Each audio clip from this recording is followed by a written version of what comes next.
আলোচনা করা যাবে এই কথাটা বলে দেওয়ার অর্থই হচ্ছে যে অনেক আলোচনা আছে যেটা করা যাবে না। তাদের প্রথম প্রাথমিক ব্যর্থতা হবে তারা নির্বাচন দিতে পারছেন না, তারা ক্ষমতায় বসে আছেন, এমনকি একটা জালিয়াতি নির্বাচন দিতে পারছেন না। তখন আওয়ামী লীগ এসে বলবে যে আমরা তো অন্তত জালিয়াতি করে নির্বাচন করেছি, তোমরা তো সেটা পারছো না। আমন্ত্রণ জানাচ্ছি প্রিয় দর্শক, মানচিত্রের নিয়মিত আয়োজন কথোপকথনে। আহ আমাদের সঙ্গে আজকে অতিথি হিসেবে যুক্ত রয়েছেন গণমাধ্যম ব্যক্তিত্ব, রাজনীতি বিশ্লেষক আব্দুল নূর তুষার।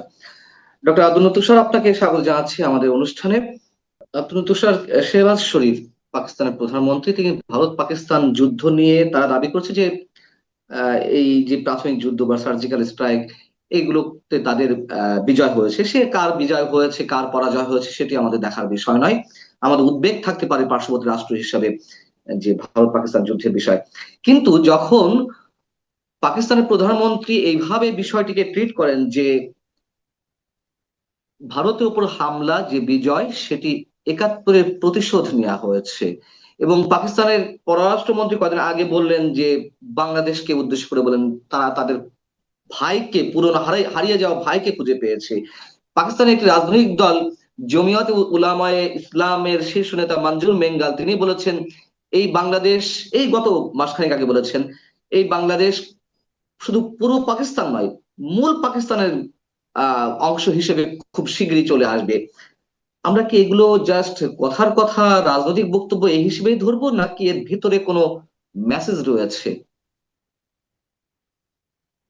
আমার কাছে মনে হয় যে পাকিস্তানিদের সবসময় চাপার জোর বেশি ছিল। আপনি লক্ষ্য করলে দেখবেন যে যখন 16ই ডিসেম্বরে তারা পরাস্ত হয় তারও কয়েকদিন আগে নিয়াজি বক্তৃতা দিচ্ছিল যে ঢাকা রাস্তায় রাস্তায় যুদ্ধ হবে, হাতে হাতে যুদ্ধ হবে, ঢাকা হয়ে যাবে নতুন লেনিনগ্রাড, এসব আবল তাবল কথা বলছিল। একে তো এই দেশের সামরিক বাহিনী থেকে শুরু করে বড় বড় ব্যক্তিদের আমরা যখন ইতিহাস পড়ি দেখি যে তাদের পানাভ্যাস আছে। তারা সন্ধ্যা একরকম থাকে, সকালে আর একরকম হয়ে যায়। তো এই দেশের নেতাদের বিরুদ্ধে এই অঞ্চলের মানে চৌর্যবৃত্তির সবচেয়ে বড় অভিযোগ হচ্ছে এই শরীফ পরিবারের বিরুদ্ধে। আপনি নিশ্চয়ই জানেন যে নেওয়াজ শরীফ দুর্নীতির দায়ে শুধু অভিযুক্ত নয়, তার দুর্নীতি প্রমাণিত হয়েছিল। তিনি নিজের দেশে টাকা পাচার করতেন এবং এই ফ্যামিলিটাই এক ধরনের পাচারকারী। ফলে এরা যে আবোল তাবোল কথাবার্তা বলছে এগুলোর দিকে আসলে কোনো মনোযোগ দেওয়া উচিত না। প্রথম বিষয় না, হচ্ছে কিন্তু কিন্তু আমার কাছে দেশের মধ্যে যা কিছু ঘটছে এর সাথে কোনো কানেকশন আছে কিনা? আমার কাছে মনে হচ্ছে যে এরা যে বাগাড়ম্বর করছে এটা মূলত একটা মানসিক যুদ্ধ ভারতের সাথে। এবং ভারত পাকিস্তানের যে যুদ্ধ এটার সঙ্গে আমাদের কোনো সম্পর্কই নাই, কিন্তু আমাদেরকে তারা জোর করে টেনে আনছে। কারণ এটা হচ্ছে দুর্বলের একটা প্রতিক্রিয়া। আমি আপনাকে একটা উদাহরণ দিই, সেটা হচ্ছে যে এলাকাতে যখন কোনো দুই প্রতিবেশীর মধ্যে যুদ্ধ লাগে, যে শক্তিশালী প্রতিবেশী সে একাই বিষয়টাকে ডিল করে। আর যে দুর্বল প্রতিবেশী সে তার আত্মীয় স্বজন পাশের বাড়ি থেকে লোকজন এগুলাকে ডেকে নিয়ে আসে। ডেকে নিয়ে এসে দূর থেকে চিৎকার করতে থাকে, ছাইরা দে আমারে, ধইরা দে আমারে, কইরা দিব আমি, শেষ করে দিব, এগুলা বলতে থাকে। আমার কাছে মনে হয়েছে যে পাকিস্তানের নেতৃবৃন্দের যে প্রতিক্রিয়া খুবই শিশুসুলভ এবং খুবই উদ্ভট এগুলা। আম, আমার কাছে মনে হয়েছে যে এরকম যে কূটনৈতিক শিষ্টাচারের যে সারা পৃথিবীতে একটা নমুনা আছে সেই শিষ্টাচার বিরোধী।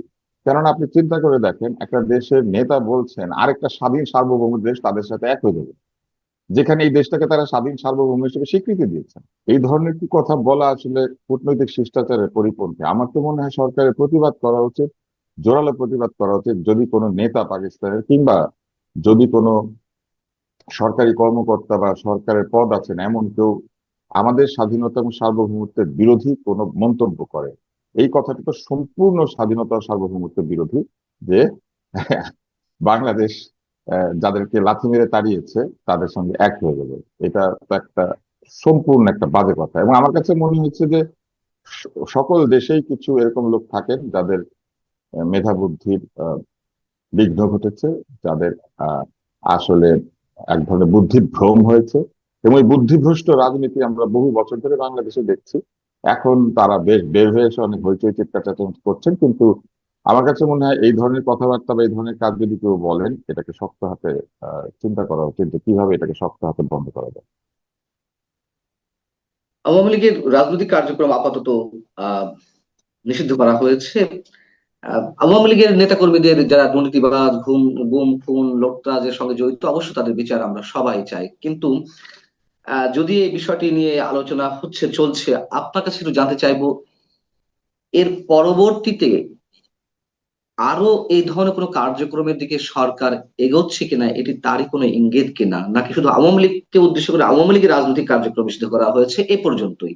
আমার কাছে মনে হচ্ছে এটা মূলত এই নিষিদ্ধকরণের ফলে যেটা হবে, কিছু কিছু ব্যক্তিকে টার্গেট করে তাদেরকে বন্দী করা যাবে বা তাদেরকে জেলে ভরা যাবে, কারো বিরুদ্ধে অহেতুক অভিযোগ নিয়ে এসে তাদেরকে বন্দী করা যাবে। এবং এই প্রক্রিয়াটা বিগত আওয়ামী লীগ সরকারের মতোই একটা প্রক্রিয়া, যে একটা অজুহাত তৈরি করা হলো, সেই অজুহাতের মধ্যে দিয়ে লোকজনকে নানাভাবে নিবর্তন, নির্যাতন, নিগ্রহ করার একটা সুযোগ তৈরি হলো।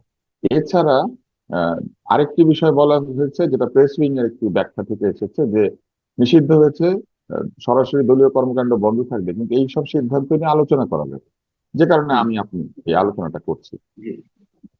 আলোচনা করা যাবে এই কথা যখন বলতে হয় কোন একটা সোসাইটিতে, তখনই বুঝতে হয় যে এরকম জিনিস আছে যেটা নিয়ে আলোচনা করা যায় না। এবং এরকম জিনিস যদি থাকে যে আলোচনা করা যায় না, তার মানে হচ্ছে বাক স্বাধীনতা নাই। যদি বাক স্বাধীনতা নাই থাকে, তার মানে হচ্ছে জুলাই বিপ্লবের চেতনাকে ক্ষুণ্ণ করা হচ্ছে। কারণ জুলাই বিপ্লব বলেছিল বাক স্বাধীনতা ফিরে আসবে, জুলাই বিপ্লব বলেছিল নাগরিকের স্বাধীনভাবে কথা বলার, কাজ করার এবং চলাফেরা করার অধিকার থাকবে। ফলে আলোচনা করা যাবে এই কথাটা বলে দেওয়ার অর্থই হচ্ছে যে অনেক আলোচনা আছে যেটা করা যাবে না। আমার মনে হয় যে কোন কোন আলোচনা করা যাবে না এটা বলে দিলে ভালো হয়, তাহলে বাকিগুলাকে আমরা বুঝবো যে আলোচনা করা যাবে। কিছুদিন পর পর একটা সিদ্ধান্ত যদি আসে এবং তারপরে কেউ শতপ্রবৃত্ত হয়ে বলতে হয় যে না ভাই এটা নিয়ে আলোচনা করা যাবে, করেন করেন আলোচনা করেন, তাহলে এটা আসলে সুস্থ কোনো প্রক্রিয়া না। আরেকটি বড় বিষয় হচ্ছে প্রেস উইং সকল কিছুর ব্যাখ্যা দেয়, প্রেস উইং ব্যাখ্যা দানকারী না, প্রেস উইং হচ্ছে সংবাদ দানকারী। ধরা যাক আপনি প্রধান একটা উপদেষ্টার সিদ্ধান্ত, মেসেজটা কনভে করা। হ্যাঁ উনি ওনারা প্রধান উপদেষ্টার মেসেজকে কনভে করবেন। আর প্রধান উপদেষ্টার কোনো সিদ্ধান্তকে যদি ব্যাখ্যা করতে হয়, সেটা প্রধান উপদেষ্টার বরাত দিয়ে ব্যাখ্যা করতে হবে। বলতে হবে যে প্রধান উপদেষ্টা এই বিষয়ে আমাদেরকে ব্যাখ্যা করে জানিয়েছেন। এই যে কোনো আইন বা নিষিদ্ধকরণের প্রধান ব্যাখ্যা দানকারী হওয়া উচিত আইন মন্ত্রণালয়, এবং সেটা আসিফ নজরুল দিয়েছেন কিন্তু। এখন কোন ব্যাখ্যাটাকে তখন আমরা গ্রহণ করব, এটা কনফিউজিং হয়ে যায়। কেননা প্রজ্ঞাপনে কিংবা আসিফ নজরুল সাহেবের ব্যাখ্যায় কিন্তু এটা নাই যে কথা বলা যাবে নাকি যাবে না, মানে কথা বলার প্রসঙ্গটাই নাই। কিন্তু এই কথা বলার বিষয়টা প্রেস উইং এসে জানিয়েছে, তাহলে কি বাংলাদেশের বাক স্বাধীনতা প্রেস উইং নিয়ন্ত্রণ করে? প্রেস উইং ঠিক করে কোনটা নিয়ে কথা বলা যাবে এবং যাবে না? এটাও কিন্তু একটা প্রশ্ন। আর আরেকটি বিষয় হচ্ছে বল প্রয়োগের যুক্তি বের করা। বল প্রয়োগের যুক্তি যদি কেউ বের করতে শুরু করে, তাহলে বুঝতে হয় যে তার জনপ্রিয়তা কমে যাচ্ছে। এই যে একটি আহ, রাজপথ অস্থিরতা তৈরি করা কিংবা আহ, উম, নানান ধরনের প্রজেক্টাইল ছোড়াছুড়ি করা, ইট পাটকেল বোতল, আহ, যাই কিছু হোক, পাথর, এই যে ছোড়াছুড়ি করা, এই জুলাই মাস পার হওয়ার 1 বছরেরও আগে, এখনো কিন্তু 1 বছর হয় নাই, তার আগে এই বিষয়গুলি যারা শুরু করে দিয়েছেন, তারা আসলে কোন পক্ষের লোক? তারা কোথায় ছিলেন? কোন দিকে ছিলেন? তারা কি জুলাই বিপ্লবের পক্ষে ছিলেন নাকি বিপক্ষে? তাহলে যারা জুলাই বিপ্লবের পক্ষে ছিলেন, তারা কেন একে অন্যের দিকে এই ছড়াছড়ি শুরু করেছেন? এবং জগন্নাথ বিশ্ববিদ্যালয়ের যে আন্দোলনটি, যেটাকে ঘিরেই ঘটনা, আপনি লক্ষ্য করে দেখেন, সেই আন্দোলনটি কিন্তু যৌক্তিক দাবি দেওয়া আছে বলে আহ, যারা জুলাই বিপ্লবের নেতৃত্ব দিয়েছেন এমন অনেকে বলেছেন যে জগন্নাথ বিশ্ববিদ্যালয়ের এই দাবিটি যথেষ্ট যৌক্তিক। তাহলে একটা যৌক্তিক বিষয় নিয়ে কেন রাজপথে যেতে হচ্ছে? শিক্ষা উপদেষ্টা কোথায়? শিক্ষা উপদেষ্টার কাছে তারা যাচ্ছেন না কেন? কিংবা এই বিষয়টিকে আলোচনা একটা মিটিং এর ডেট চেয়ে কেন করা হলো না? কেন রাস্তার মধ্যে দাঁড়িয়ে হুজ্জত করা হচ্ছে?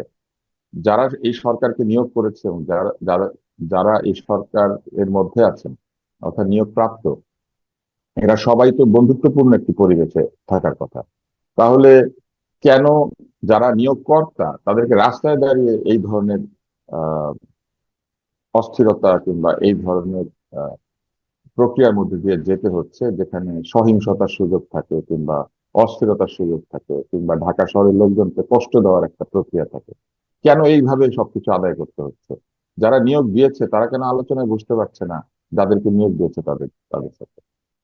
আমার কাছে মনে হচ্ছে জুলাই বিপ্লবের চেতনার সবচেয়ে বড় পরিপন্থী যে কাজটি হচ্ছে, সেটি হচ্ছে এই বিপ্লব পরবর্তীকালে ক্ষমতা কার কাছে যাবে এটা নিয়ে সবাই ব্যস্ত হয়েছে। কিন্তু সংস্কার যদি কেউ করতে চান, সংস্কারের কথা যদি কেউ বলেন, ক্ষমতা কার কাছে যাবে সেটা তো চিন্তা করতে পারা উচিত না। ক্ষমতা তো জনগণের। ক্ষমতা জনগণের কাছেই থাকার কথা, এবং জনগণ তার ক্ষমতা কিভাবে এক্সিকিউট করে নির্বাচনের মধ্যে দিয়ে। ফলে যেমন জুলাই আপনি বলছেন বিপ্লবের যে এখন এখন এই মুহূর্তেও ক্ষমতা নিয়ে টানাটানি চলছে, ক্ষমতা অবশ্যই সেটা কুক্ষিগত করে রাখার চেষ্টা চলছে। সেটা তো সেটা তো দেখা যাচ্ছে ক্ষমতা কক্ষিগত করে রাখা হচ্ছে, সেটা বলবো না, কিন্তু আপনি লক্ষ্য করলে দেখবেন যে জুলাই বিপ্লবের পক্ষের প্রতিটি শক্তি রাষ্ট্র ক্ষমতাকে অধিকতর শেয়ার নিয়ে ক্ষমতায় যাবে সেইটার জন্য লড়াই লিপ্ত হচ্ছে। এবং তারা কিন্তু এক রাজনৈতিক দল আরেক রাজনৈতিক দলের সমালোচনা করছেন, নতুন যে রাজনৈতিক দলটি সেটি অতীতের সকল রাজনৈতিক দলের সমালোচনা করছেন। আমরা সেই পূর্ণ রাজনৈতিক প্রক্রিয়ার মধ্যেই আছি, যেখানে প্রতিপক্ষ দলের সবাই খারাপ এই কথা বলার একটা প্রবণতা। এবং আমরা আশা করেছিলাম যে নতুন রাজনৈতিক দলের মধ্যে প্রতিপক্ষ দলের সবাই খারাপ, এই পুরনো রাজনৈতিক যে রেটরিক সেটা থাকবে না।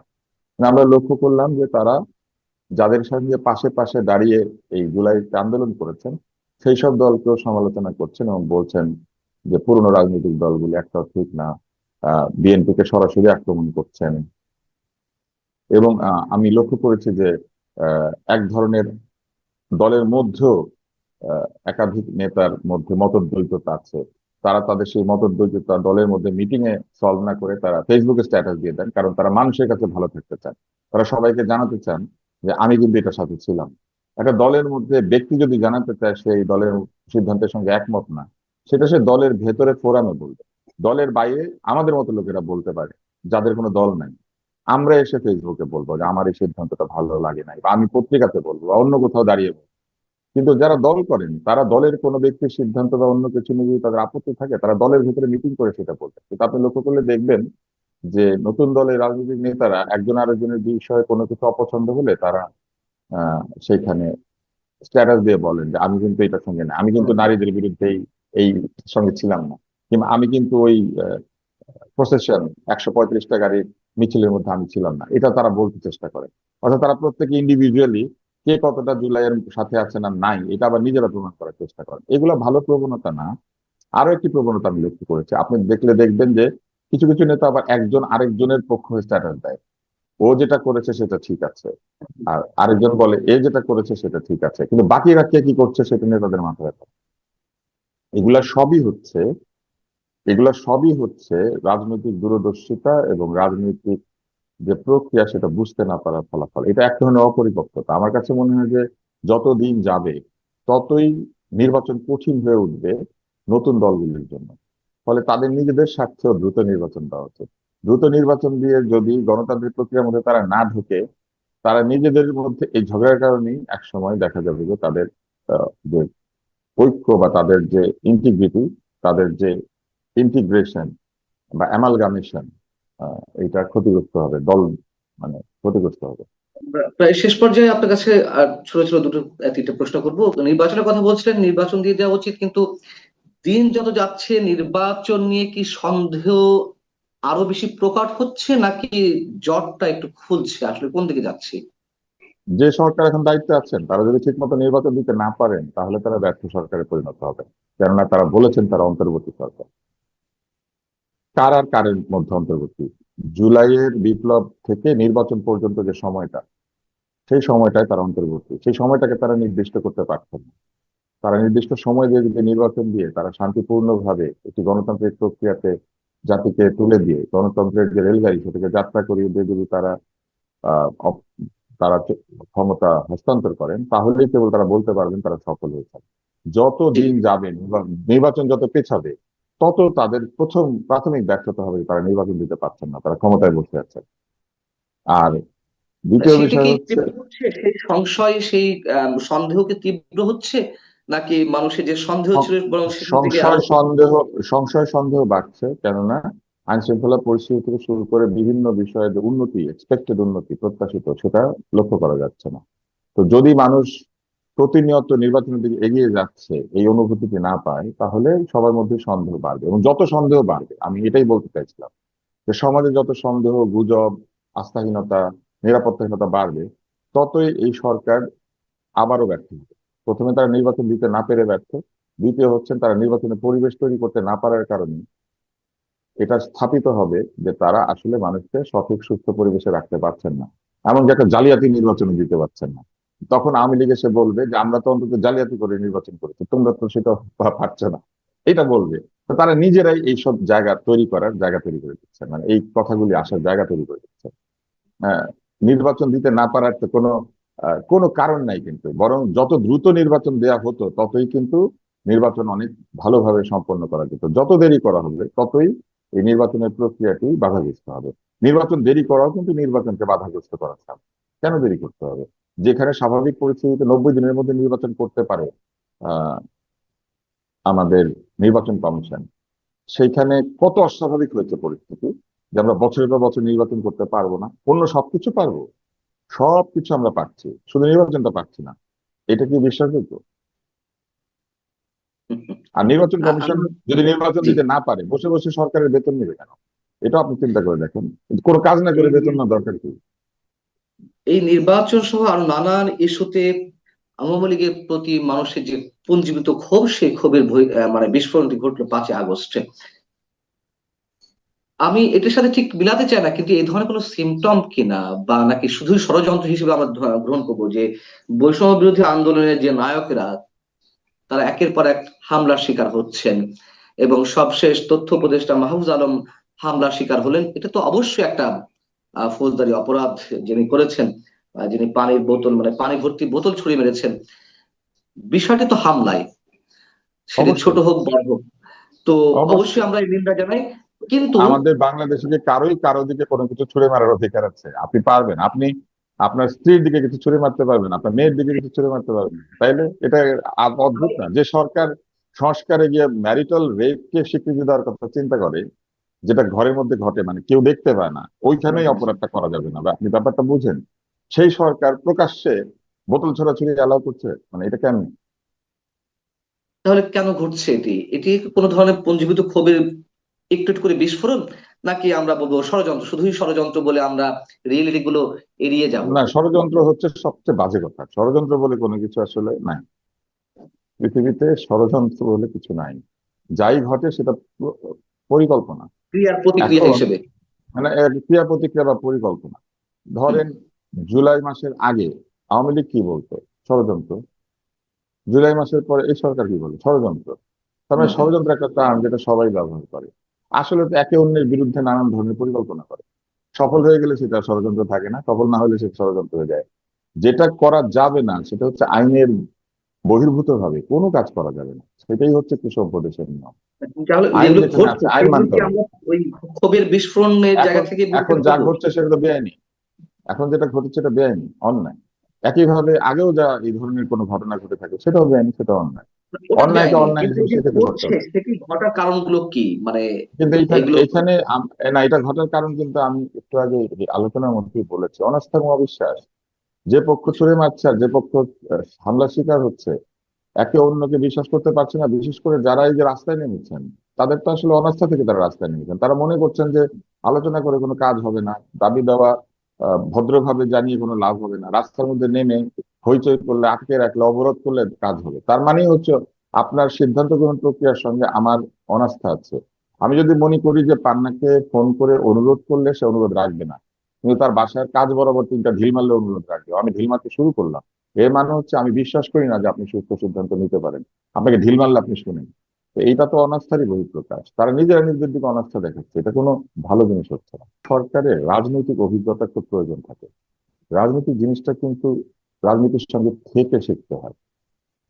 বিভিন্ন কোম্পানির সিইও, বিশ্ববিদ্যালয়ের শিক্ষক, কিংবা এনজিওর প্রধান, তারা বিভিন্ন প্রতিষ্ঠান চালিয়েছেন, কিন্তু তাদের যদি প্রত্যক্ষ রাজনীতির বা পরোক্ষ রাজনীতির অভিজ্ঞতা না থাকে, রাজনৈতিক দলের সাথে সম্পর্ক না থাকে, তবে তারা কখনোই সঠিক রাজনৈতিক সিদ্ধান্ত নিতে পারবেন না। এবং রাজনীতির মূল বিষয় হচ্ছে জনগণ। জনগণকে বুঝতে পারতে হলে কোনো না কোনো ভাবে রাজনৈতিক সংসর্গ থাকা দরকার। এক্স্যাক্টলি। পরবর্তীকালীন সরকার যেহেতু অরাজনৈতিক, ফলে তাদের এই ধরনের সিদ্ধান্তে সবসময় কিছু না কিছু দুর্বলতা